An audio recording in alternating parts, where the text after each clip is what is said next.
Good morning. കർത്താവിൻ്റെ നാമം വാഴ്ത്തപ്പെടുമാറാകട്ടെ. ഞാനൊരു വചനം വായിക്കാം. യോഹന്നാൻ്റെ സുവിശേഷം 15:9. Gospel according to John chapter 15 verse 9 onwards. പിതാവ് എന്നെ സ്നേഹിച്ചതുപോലെ ഞാനും നിങ്ങളെ സ്നേഹിച്ചു. നോക്ക്, നമ്മൾ യോഹന്നാൻ്റെ സുവിശേഷം തന്നെ പിതാവ് നമ്മളെ എത്രമാത്രം സ്നേഹിക്കുന്നത് യേശുക്രിസ്തു പറയുന്നുണ്ട്. പിതാവേ, അങ്ങ് എന്നെ സ്നേഹിക്കുന്നത് പോലെ ഇവരെ സ്നേഹിക്കുന്നല്ലോ. ആ ശിഷ്യന്മാരെ മാത്രമല്ല കേട്ടോ, കർത്താവിൽ വിശ്വസിക്കുന്നത് നമ്മളെ ഓരോരുത്തരെയും. അപ്പോൾ പിതാവിൻ്റെ സ്നേഹത്തിൽ ഉറപ്പായി. ഇനി അടുത്ത യേശുക്രിസ്തു പറയുന്നത്, പിതാവ് എന്നെ സ്നേഹിച്ചതുപോലെ ഞാൻ നിങ്ങളെ സ്നേഹിച്ചു. പിതാവ് യേശുക്രിസ്തുവിനെ എത്രയധികം സ്നേഹിച്ച് വല്ല മെഷറും തൻ്റെ സ്വന്തം പുത്രനെ പോലും ആദരിയാതെ നമുക്ക് വേണ്ടി ഏൽപ്പിച്ച് തന്നതെന്ന് പറയുമ്പം സ്വന്തം പുത്രൻ പിതാവിനെ സംബന്ധിച്ചുള്ള ഏറ്റവും വിലയേറിയത് യേശുക്രിസ്തു. അത്ര സ്നേഹമായി പിതാവ് യേശുവിനെ സ്നേഹിച്ചതുപോലെ തന്നെ യേശു നമ്മളെ സ്നേഹിക്കുന്നുണ്ടെന്ന് വല്ല തിരിച്ചറിവുണ്ട്. ജീസസ് ലവ്സ് യു എന്നൊക്കെ നമ്മൾ പറയും, ഗോഡ് ഈസ് ലവ് എന്നും പറയും. പക്ഷെ അത് എത്രത്തോളം നമ്മൾ അനുഭവിക്കുന്നു? എന്തുകൊണ്ട് അനുഭവിക്കാൻ പറ്റാത്തതെന്ന് ചോദിച്ചാൽ നമ്മുടെ മനസ്സ് മുഴുവൻ ഈ ലോകം അതിൻ്റെ സന്തോഷങ്ങളുമാണ് നമ്മുടെ മെയിൻ ഫോക്കസ്.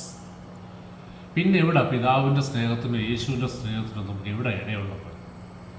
അത് നമ്മളൊരു കടമ പോലെ ചടങ്ങ് പോലെ ഞായറാഴ്ചത്തേക്കിന് വേണ്ടി വെച്ചിരിക്കുന്നതാണ്. ഞാൻ കഴിഞ്ഞ എപ്പിസോഡിൽ പറഞ്ഞ പോലെ അല്പസമയം ഞാൻ പിതാവിന് വേണ്ടി അല്ലെങ്കിൽ യേശുവിന് വേണ്ടി തരാം. അത് എൻ്റെ മനസ്സ്. Actually you don't deserve it, but ഞാൻ അല്പസമയം തരാം. വലിയ ആൾക്കാർ നമുക്ക് വേണ്ടി കുറച്ച് സമയം സ്പെയർ ചെയ്തില്ലേ, നമുക്ക് യോഗ്യതയൊന്നും കാണത്തില്ല, പക്ഷെ നമുക്ക് വലിയ സന്തോഷമാണ്. എന്ന് പറഞ്ഞ പോലെ നമ്മൾ കർത്താവിന് വേണ്ടി കുറച്ച് സമയം കൊടുക്കുക. നമുക്ക് ആക്ച്വലി തിരക്കാം. ഞായറാഴ്ച ഒരു ദിവസമാണ് കിട്ടുന്നത്. പലരും പറയുന്ന കാര്യം ഞായറാഴ്ച ഒരു ദിവസം, ഗൾഫിൽ പറയുന്നത് വെള്ളിയാഴ്ച ഒരു ദിവസമാണ് ഞങ്ങൾക്ക് കിട്ടുന്നത്. 100 കൂട്ടം കാര്യങ്ങൾ ചെയ്യാൻ കിടക്കുകയാണ്. എന്നാലും ഞങ്ങൾ ഇച്ചിരി പെയിൻ അടിച്ച് അല്പസമയം നിനക്ക് തരാം. ആർക്ക് പോയി എന്നുള്ള സ്വന്തം ജീവിതം പരിശോധിച്ചാൽ മതി, അപ്പോൾ പിടിക്കും. അപ്പോൾ പിതാവിനെ സ്നേഹിച്ചതുപോലെ ഞാനും നിങ്ങളെ സ്നേഹിച്ചു. നമ്മളോ തിരിച്ചോ? സ്നേഹിച്ചോ? എത്രയത് സ്നേഹിച്ചു? വളരെ ലിമിറ്റഡാണ്. കണക്കുണ്ട് നമുക്ക് കൃത്യമായിട്ട്. നിങ്ങൾ എൻ്റെ സ്നേഹത്തിൽ നിലനിൽക്കുവിൻ. കഥ പറയാ, abide in my life, abide in my love. അതല്ലേ പഴയ നിയമം മുഴുവൻ നിയമത്തെ അടിസ്ഥാനമാക്കിയാണ്. Old Testament was based on the law.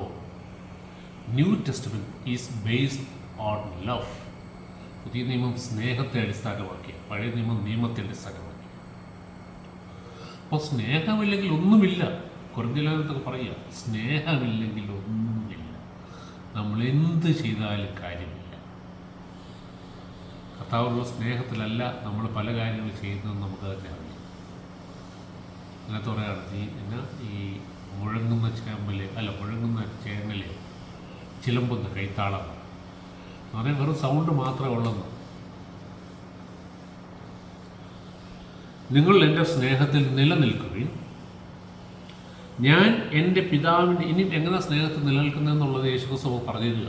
10ാമത്തെ വാക്യം, യോഹന്നാൻ 15:10, ജോൺ 15:10.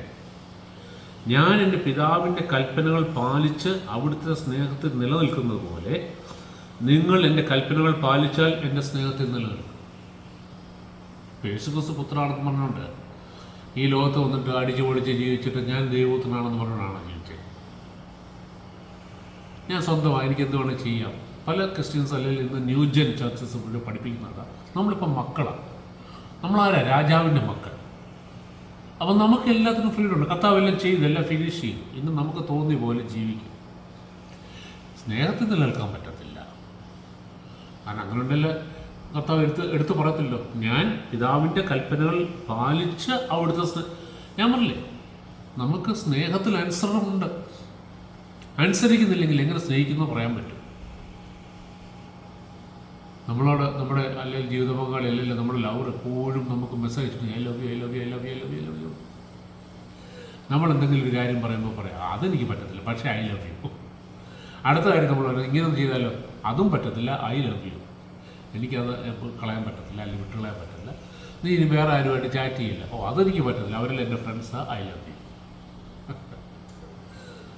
എങ്ങനെയാണ് സ്നേഹത്തിൽ നിലനിൽക്കുന്നത്? പറ്റത്തില്ല. അപ്പോൾ അനുസരണമില്ലാതെ സ്നേഹമില്ല കേട്ടോ, വളരെ ശ്രദ്ധിച്ചോണം. അനുസരണമില്ലാതെ കർത്താവ് നമ്മളോട് ഓരോ കാര്യങ്ങൾ പറയും. ദൈവവചനം വായിക്കുമ്പോൾ നമുക്ക് പിടികിട്ടും. കർത്താവിന് ഇഷ്ടമില്ലാത്ത എന്തൊക്കെ കാര്യങ്ങൾ നമ്മുടെ ജീവിതത്തിലുണ്ട് നമുക്ക് പിടികിട്ടും.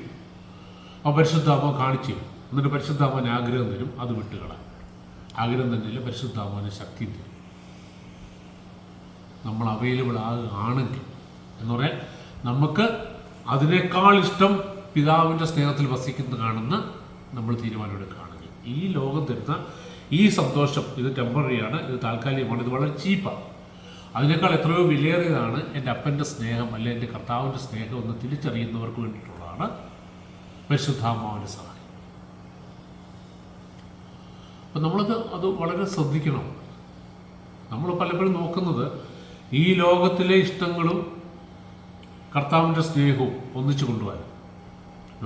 ചിലയിടത്ത് നമ്മൾ കോംപ്രമൈസ് ഉണ്ട്, കോംപ്രമൈസ് അല്ല, ചിലയിടത്ത് കോംപ്രമൈസ് ഇല്ല, സാക്രിഫൈസ് ഉണ്ട്. ഏതാ നമ്മുടെ ഇഷ്ടം. അതുകൊണ്ട് കർത്താവ് ഡിനൈ യുവർ സെൽഫ്, എങ്കിൽ മാത്രമേ നിങ്ങൾക്ക് എന്നെ അനുഗമിക്കാൻ പറ്റത്തുള്ളൂ. അതിന് പരിശുദ്ധാത്മാവിൻ്റെ സഹായം നമുക്ക് കൂടിയേ തീരും. അപ്പോൾ പരിശുദ്ധാത്മ നമ്മുടെ ഉള്ളിൽ വരുമ്പോൾ നമുക്ക് ദൈവത്തോടുള്ള സ്നേഹവും ആ സമർപ്പണവും വരും. അന്നേരം പോള് പറഞ്ഞത് ആ ക്രിസ്തുവിനെ പ്രതിയുള്ള അല്ലെങ്കിൽ ക്രിസ്തുവിനെ കുറിച്ച് പരിജ്ഞാനം കൂടുതൽ വിലയേറിയതായ അല്ലെങ്കിൽ കർത്താവുമായിട്ടുള്ള ബന്ധം, കർത്താവുമായിട്ടുള്ള റിലേഷൻഷിപ്പ്, കർത്താവിൻ്റെ സ്നേഹം കൂടുതൽ വിലയേറിയതായിട്ട് ഞാൻ കരുതുന്നത് കൊണ്ട് അതിന് തടസ്സമായിട്ട് നിന്നിരുന്ന എല്ലാ കാര്യങ്ങളും ഞാൻ ചപ്പന്നും ചവറന്നും ഉണ്ട്. അതിനകത്ത് എൻ്റെ വിദ്യാഭ്യാസമുണ്ട്, എൻ്റെ കുടുംബ പാരമ്പര്യമുണ്ട്, എൻ്റെ സോഷ്യൽ സ്റ്റേറ്റസ് ഉണ്ട്, എല്ലാം ഉണ്ട്. ഈ ലോകം എനിക്ക് തന്നുകൊണ്ടിരുന്ന സന്തോഷവും മാന്യത എല്ലാം അതിനകത്തുണ്ട്. പക്ഷേ ഞാൻ കർത്താവിന് കൂടുതൽ ഇമ്പോർട്ടൻസ് കൊടുത്തു. അതാണ് ഏറ്റവും ദാറ്റ്സ് എ റിയൽ റിച്ചസ് എന്ന് തിരിച്ചറിഞ്ഞപ്പോൾ ഇതെല്ലാം വില കുറഞ്ഞായിട്ട് എണ്ണി